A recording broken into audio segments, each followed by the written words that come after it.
and this is going to sound mean, and I don't mean it that way, just so you guys know. Unfortunately, most people that do have large amounts of XRP are going to end up like lottery winners. It's an inevitability. I can come on here every single night if I wanted to and talk about how to, wealth management and wealth preservation and family office and all the things we do with our clients.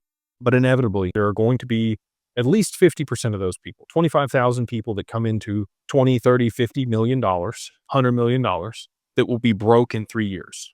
They will buy homes, they will buy cars, they will buy liabilities that burn through that cash. They will go on extravagant trips, they'll buy yachts. They won't do it inside of an LLC to mitigate taxes. They don't know how to structure their estate. They won't put together a family board and financial committee. They won't continue to double down on assets and mitigate risk and diversify their portfolio. They will sell it and have large tax implications instead of borrowing against it and using that liquidity to buy assets that cash flow and offset taxes. They're not going to do it the right way. And I'm hopeful that even if you guys don't work with us, I try to make it simple. We do a lot of cool stuff at Digital Ascension Group. Even if you don't work with us, the main takeaway, if you can take something away this evening, is just to start educating yourself on how to protect your wealth over the long term, insurance, trusts, structures, the right professionals, curating that group around yourself to make sure that that doesn't happen to you. That is the gift and the contribution that I would like to make to the XRP family. Not even the business and what we're doing, just that people start thinking about that now and realizing that that's a real thing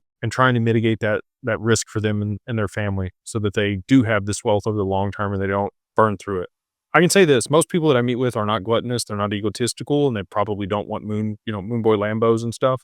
But I think it's pretty easy to mess it up. And that's why family offices pay 1% to 2% at $100 million a year so that they have staff that handles all this stuff for them. Because a 5% mistake when you have $100 million is $5 million. And it only takes a couple of those before you don't have any money anymore. So again, not to fearmonger. I want to empower people, but I want people to start taking these steps now and making sure they're surrounding themselves with the right people